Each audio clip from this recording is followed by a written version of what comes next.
So the paths are leading to some form of a digital currency. So do you think it's coincidence that we're now at the exact same moment seeing executive orders and mandates come out, and in it there is talk of a coming Federal Reserve digital dollar?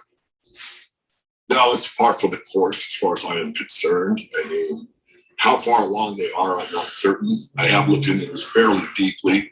There is some talk of going on the back of, let's say, an XRP or some other currency. But right now, we are waiting and watching. And you lost your color for a minute, then you black again. Yeah. I'm on a blockchain with it, and my blockchain monkeys full of octane in them. You know the vibe, plus we shredded than a motherfucker. Yeah, we crash monkeys. Yeah, we crash monkeys. It go Planet of the Apes, gorillas in a mess. All these bad rules all over my shit. It go Planet of the... What is going on, Blockchain Monkeys? Eagle here, thank you for coming to my jungle. First of all, I'm no financial advisor whatsoever. No, I'm a professional in blockchain technology. But there was one thing that I absolutely will do, and that's give you my opinion. So today, we have so much happening. So now, what I'm going to need you to do, grab that shea butter, baby, and slide down Twitter. What's coming in hot for Wittenstein? You're seeing the creation of the New World Order, and that is playing itself out. The creation of NWO has ramifications on supply chains, currency movement, reserve currency, how we look at crypto and digital exchanges and digital currency, and how it's going to play into trade. Again, I'm advocating here for globalization, independence, and away from interdependence. That was one of the, I would say, the negative sides of what we saw with COVID. But on the flip side, you look at the reaction of the world in terms of working together to solve COVID, which happened through innovation. The innovation revolution that happened in life sciences, in the development of vaccines, in creating these supply chains to solve this global problem. That wouldn't have happened without actually interdependence. It wouldn't have happened without cooperation. So you can see that ultimately, again, I'm advocating here for globalization. The solution in globalization, the solution in collaboration and in working together towards innovation is a better solution. It's a better solution. Now, having said that, we've started down the road of that disruption of that supply chain that has led to, I think, a transition that is happening, that this current crisis is only exacerbating and moving towards what Larry is describing. I don't think Larry is saying that globalization is over. But I think what he is saying, and what I do agree with, is you're seeing the creation of a new world order, and that is playing itself out. And that creation of this new world order has ramifications on supply chains, which is really at the core of this, on currency movement, on reserve currencies, on how we look at crypto. So, ladies and gentlemen, as you can see, you have the CEO of Blackrock sitting right to his left, Larry Fink. We're going to get to him in a minute. And digital exchanges and digital currency, and how that's going to play its way into trade.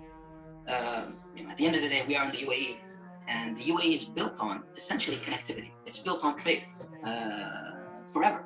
We trade with East, West, North, South. That's what made the UAE, and will continue to make the UAE a successful and vibrant economy. In this new world order that's developing, the UAE will find our place to continue to grow, to continue to evolve, to continue to be able to trade East, West, North, South, North America, East Asia, North Asia, etc. And figure out also at the same time how we're going to manage through this transition that's happening across the board, from supply chains to currency, and how we can maximize making the UAE an attractive. So, okay, ladies and gentlemen, let's go back a year. April 15th, 2021. I am still watching. I will tell you of our investors worldwide, we don't have that much inquiry on it. We are investing in it. Rick Reeder's been on your show talking about things that we're in it, and we're studying it. We make money. Come on, Larry. But I'm not here to tell you that we are seeing broad-based interest by institutions worldwide. Lying right to your face. What we do is a reflection of what we're hearing. Oh my goodness. You get the point, ladies and gentlemen. Now, and so what do we have here? March 24th, 2022. Digital currencies could get a boost from the international crisis. Blackrock CEO. How convenient. You have here, Blackrock CEO believes the current crisis added with growing inflation would lead to the formation of global digital payments network. You guys didn't see that coming? You didn't see that coming, did you? Come on, baby! And so now, before we go to the next article, had to bring this to your attention. You have here Professor Gary Gensler teaching at MIT on blockchain and money, which means he has a little understanding of it. But he's also here to protect your money. SEC Chair Gensler says agency is planning greater oversight of crypto markets to protect investors. They care about you so much. And so we have here, Gensler said the agency plans to register and regulate crypto platforms and will look into separating out asset custody so they can take care of your crypto. This is Gary Burns Gensler. So coming on over to crypto slate real quick, we got Senator Loomis coming in hot. She says Bitcoin is a commodity and will become a currency soon. Oh, don't you say. Okay, so ladies and gentlemen, I'm gonna let Coach V walk it on out. We have her Goldman Sachs to present at the Wolf Fintech Forum. Wait till you take a listen to this. But before we do, ladies and gentlemen, the game is easy, but also hard at the same time. It requires patience and following the money. This is Goldman Sachs to present at the Wolf Fintech Forum 2020. This gentleman that we're about to watch the video came from JP Morgan, a short stint there, and this was on March 2022. We're going to watch the first part of this video, and then I'm going to fast forward to the end of the video, and I'm going to show you where Goldman Sachs is taking your banking system, and I'm going to share with you what Goldman Sachs has said about distributed ledger technology. Everybody to day 2 of the Wolf Fintech Forum. I'm really pleased to introduce our next speaker from Goldman Sachs, Hari Murthy.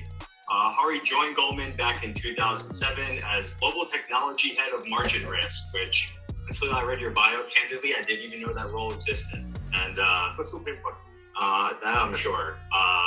And after a brief stint at JPM, rejoined Goldman to help launch a transaction banking business. Look, the transaction banking expansion, it's still in its infancy, but the KPIs really speak for themselves, and it continues to be a really exciting growth opportunity for the firm. So really appreciate you joining us this afternoon to educate us on the story.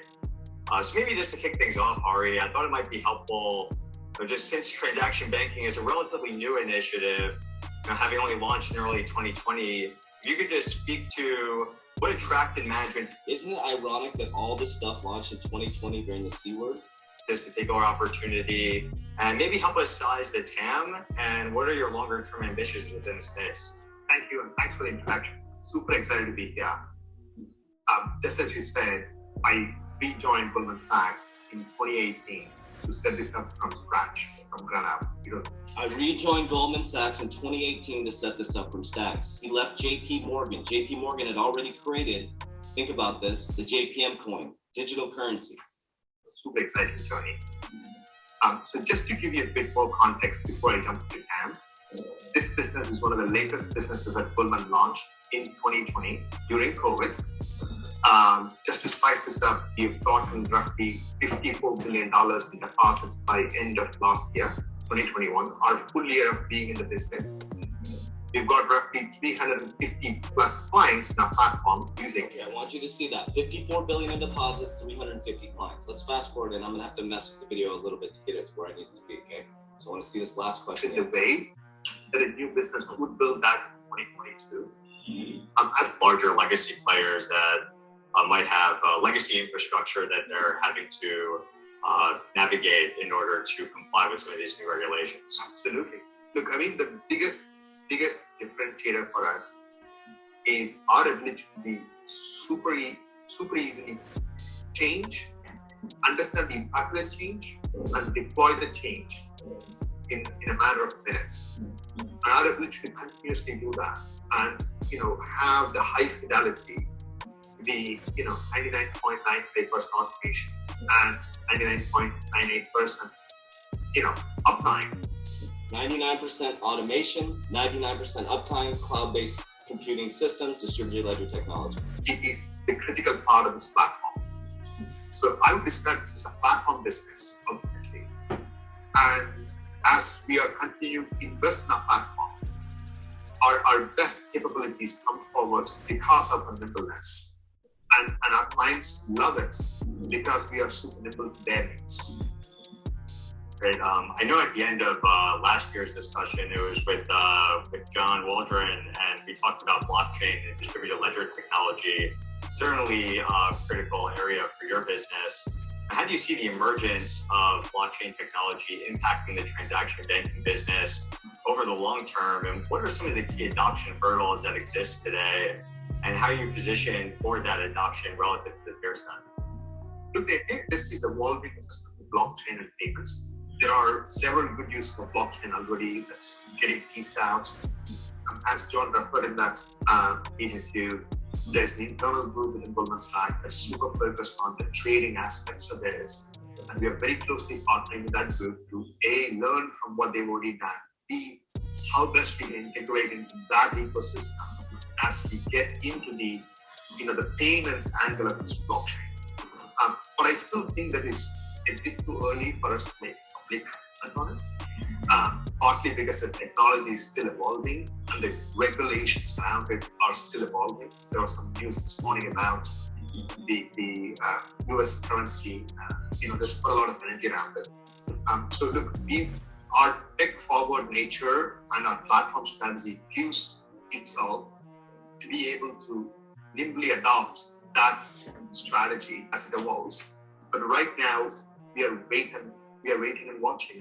Cause it's the standard in this bitch. SRP. I went to YouTube University, and now they mocking me with no degree. We saying by the swift, keep it walking. Respect your elders in these bushes. Bitcoin is talking. You don't have to be rich to be taking advantage of this. This was the beginning of the greatest transformation of wealth the world has ever fucking seen since World War II. Blockchain. We talking about an intellectual choo-choo train.